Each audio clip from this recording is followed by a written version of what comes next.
میں رکھتے ہیں. اب یہاں ایک سوال یہ پیدا ہوتا ہے کہ اتنی باریکی میں جانے کی ضرورت؟ اس کا جواب بڑا سیدھا ہے جو ہم روز کہتے ہیں, لیکن اس کے ساتھ ملا کے اس کو دیکھیں گے بات کلیئر ہو جائے گی. ہم روز کہتے ہیں کہ اللہ کا دین انسان کی فطرت کے مطابق ہے, تو یہ ساری چیزیں تو انسانی فطرت میں ہے نا جن کا ذکر ہو رہا ہے. یہ ساری چیزیں تو ہمارے ارد گرد ہیں, یہ ساری چیزیں ہماری جبلت میں ہیں, یہ ساری چیزیں ہماری عادت ہے, یہ ساری چیزیں ہمارا اوڑھنا بچھونا, اٹھنا بیٹھنا, رہن سہن, کھانا پینا, چلنا پھرنا, ایک دوسرے سے سلوک, گفتگو, معاملات. تیسرا جو اس کا پہلو ہے, that is also very important, وہ آتا ہے سورہ التغابن ورس نمبر 14 کے اندر. ورس نمبر 14 سورہ التغابن. اس میں conduct towards the family life, جو آئلی گھریلو شادی شدہ یا غیر شادی شدہ آپ کی گھریلو زندگی, آپ پیرنٹس کے ساتھ رہ رہے ہیں یا آپ کے ساتھ پیرنٹس رہ رہے ہیں, دونوں صورتوں میں اس سے متعلق ہے. O ye who believe, truly among your wives and children are some that are enemies to yourself, so beware of them. But if ye forgive and overlook and cover up their faults, verily Allah is often forgiving, most merciful. یہ بھی انسان کی فطرت کے exactly عین مطابق بات کی گئی. پہلی بات کہ کچھ گھروں میں بیویاں اور بچے ایسے ہوتے ہیں جو گھر کے ماحول کے دشمن ہو جاتے ہیں, جو وہ ڈسپلن جو گھر کا مالک ان کو دیتا ہے, گھر کا صاحب ان کو دیتا ہے, والد ان کو دیتا ہے, میاں ان کو دیتا ہے, اس ڈسپلن میں وہ رہنا پسند نہیں کرتے.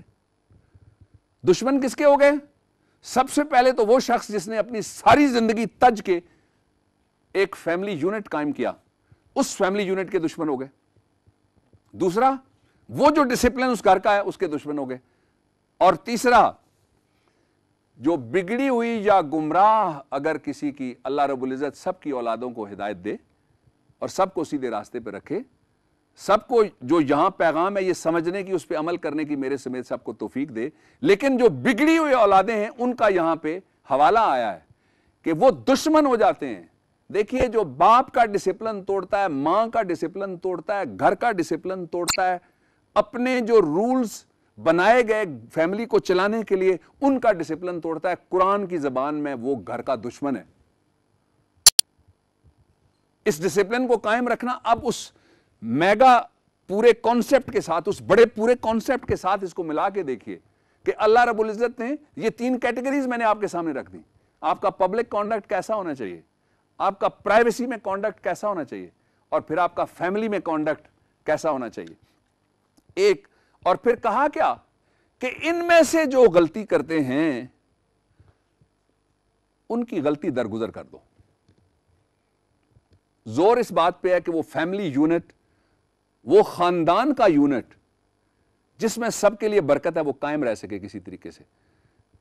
بچے بہت لمبے عرصے بعد اس قابل ہوتے ہیں کہ وہ اپنی زندگی گزار سکیں.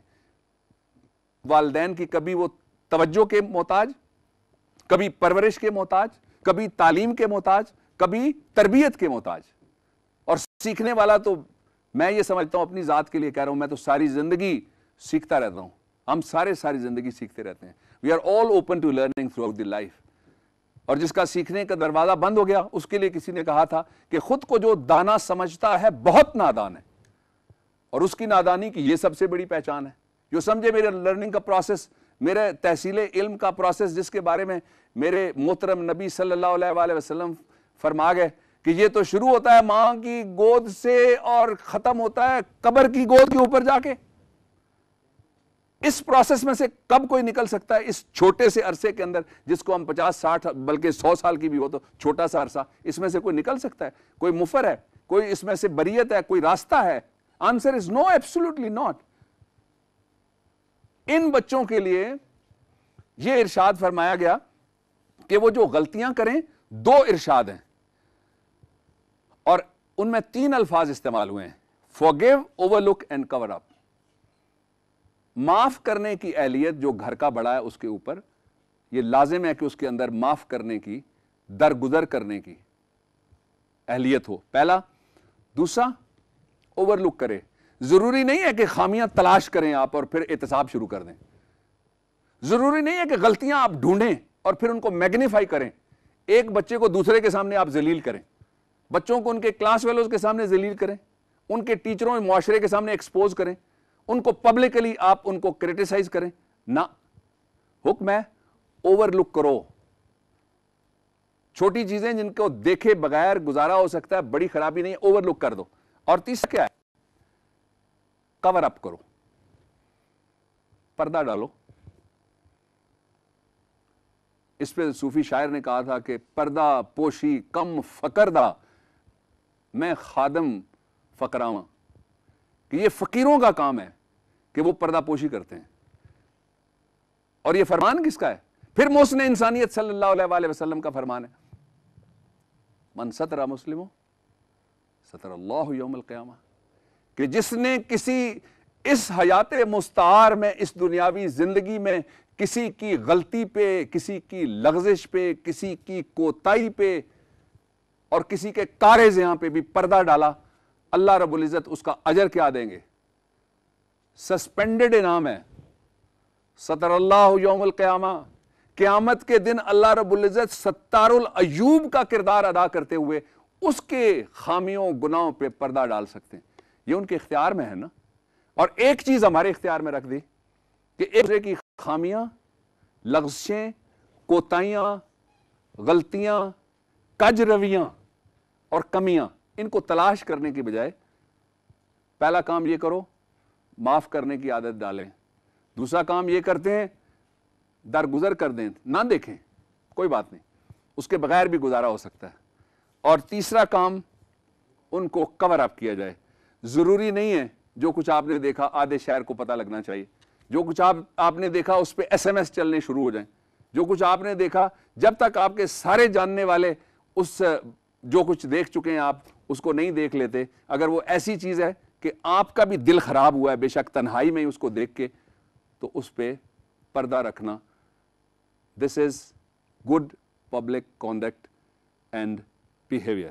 یہ گفتگو انشاءاللہ العزیز اگلے ہفتے جاری رہے گی۔ بہت شکریہ۔ Thank you so much doctor صاحب، بہت شکریہ۔ پروگرام کو آگے بڑھانے سے پہلے ایک بریک کی جانب بڑھتے ہیں، بریک کے بعد واپس آتے ہیں۔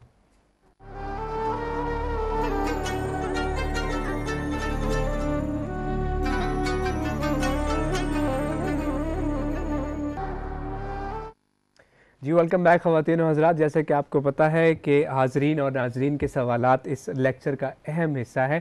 اگر گھر بیٹھے ہمارے ناظرین آپ اس پروگرام میں حصہ لینا چاہتے ہیں تھرو ای میل، تو ہمارا ای میل ایڈریس ہے liq@atv.com.pk۔ اس کے علاوہ پلاٹ نمبر 36 سیکٹر H9 اسلام آباد، یہ ہمارا پوسٹل ایڈریس ہے۔ اب جو خواتین حضرات ہیں حاضرین، ان کے سوالات کی جانب بڑھتے ہیں۔ جی آپ سوال کرنا چاہ رہے ہیں؟